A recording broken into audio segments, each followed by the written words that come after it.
Hello guys, welcome to my channel Parvati Cooking Channel. Today special పెసరపప్పు తీగూర అండి. చాలా ఫాస్ట్ గా ఈజీగా చేసుకునే పెసరపప్పు తీగూర. ఇందుకు కావాల్సిన ఇంగ్రీడియంట్స్ ఎలా చేసుకోవాలో చూద్దాం పదండి. అందుకు కావాల్సిన ఇంగ్రీడియంట్స్ 1 కప్ పెసరపప్పు, 1 టీ స్పూన్ పసుపు, ఒక తెల్లగడ్డ, 4 ఎండుమిర్చి, పోపు కోసం ఆవాలు, జీలకర్ర, అంతే అండి. ఇప్పుడు పెసరపప్పు తీగూర ఎలా చేసుకోవాలో చూద్దామండి. ముందుగా 1 కప్ పెసరపప్పుని బాగా కడిగి కొద్దిసేపు సోక్ చేసుకోవాలండి. ఓకే గాయ్స్, నేనైతే ముందుగానే పెసరపప్పును కడిగి ఒక హాఫ్ అన్ అవర్ సోక్ చేశాను. ఇప్పుడు ఇది కుక్కర్లో వేసుకొని మనం కొంచెం వాటర్ అనేది యాడ్ చేసుకోవాలండి. వాటర్ యాడ్ చేసుకొని ఒక 3 విజిల్స్ వచ్చే వరకు బాయిల్ చేసుకోవాలి. ఓకే అండి, మనకు పెసరపప్పు అయితే 3 విజిల్స్ వచ్చాయి. ఇప్పుడు సపరేట్ బౌల్లోకి తీసుకుందాం. చూడండి, పెసరపప్పు అయితే ఇలా సపరేట్ బౌల్లోకి తీసుకున్నాం. కొంచెం మనకి పప్పుగా ఉంది కాబట్టి మనం కొంచెం దీన్ని చూడండి పప్పు సపరేట్ బౌల్లోకి తీసుకున్నామండి. మనము ఇది కొంచెం పప్పులా ఉంది కాబట్టి మనం దీన్ని పప్పు గుత్తితో కొంచెం మెత్తగా అయ్యేలా స్మాష్ చేసుకోవాలండి. ఇలాగా ఓకే అండి, చూడండి మనకి బాగా మెత్తగా స్మాష్ అయిపోయింది. పప్పు అనేది కొంచెం గట్టిగా ఉంది కాబట్టి కొంచెం పలచగా అయ్యేలా మనం వాటర్ అనేది మిక్స్ చేసుకుంటామండి. ఇందులో ఇలా వాటర్ అనేది యాడ్ చేసుకున్నాము. అంతే అండి, ఇలా రెడీ అయింది. ఇప్పుడు మనం పోపు పెట్టుకోవాలండి.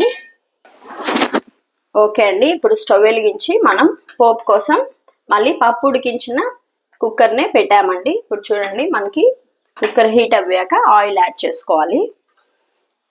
ఓకే అండి, మనకి బాండలు అయితే వేడెక్కింది. ఆయిల్ని యాడ్ చేసుకుంటున్నామండి. ఇప్పుడు ఒక 3-4 స్పూన్స్ ఆయిల్ యాడ్ చేసుకోవాలి.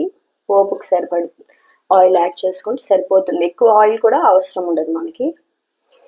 ఓకే అండి, ఆయిల్ హీట్ ఎక్కింది. ఇప్పుడు పోపుకి మనం ముందే రెడీ చేసి పెట్టుకున్నాం కదా, ఆవాలు, జీలకర్ర, 4 ఎండుమిర్చి యాడ్ చేసుకోవాలండి. ఇందులో యాడ్ చేసినాము.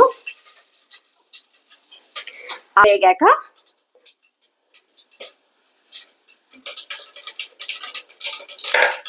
ఓకే అండి, ఆవాలు అయితే వేగుతున్నాయి.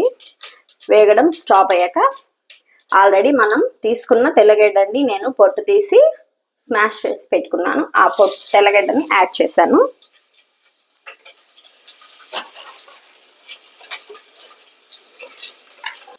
తెల్లగడ్డ వేగాక కొంచెం పసుపు అండి, పసుపుని యాడ్ చేసుకున్నాము. అలాగే కొంచెం ఇంగువ యాడ్ చేసుకోవాలండి. పోపులోనే వేసుకుంటే ఇంగువ టేస్ట్ అనేది బాగుంటుంది. ఇంగువ యాడ్ చేసుకున్నాం. అలాగే అందులోనే కొంచెం ఈ కర్రీ లీవ్స్ అనేటివి యాడ్ చేసుకున్నామండి. కర్రీ లీవ్స్, అలాగే అందులోనే టేస్ట్ దగ్గర సాల్ట్ అనేది యాడ్ చేసుకున్నామండి. మనం తీసుకునే పప్పు క్వాంటిటీ తగ్గట్టు టేస్ట్ దగ్గర సాల్ట్ యాడ్ చేసుకున్నాము.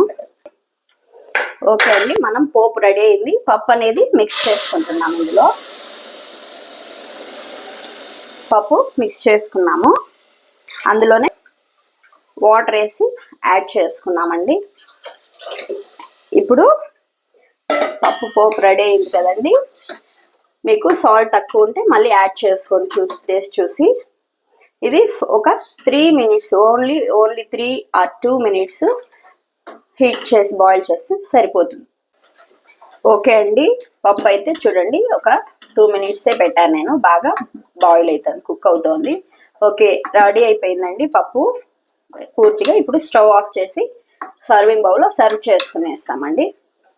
ఓకే అండి, సర్వింగ్ బౌల్లో సర్వ్ చేసుకున్నాము. మనకి ఎంతో టేస్టీ అయిన పెసరపప్పు తీగూర అండి. Low ingredients, no spicy, very tasty అండి. ఇది చిన్న పిల్లలకి, అంటే అప్పుడే ఫుడ్ స్టార్ట్ చేసిన 2-3 ఇయర్స్ చైల్డ్ నుంచి అందరూ ఇష్టపడి తినే పెసరపప్పు తీగూర అండి. ఒకసారి టేస్ట్ చేయండి.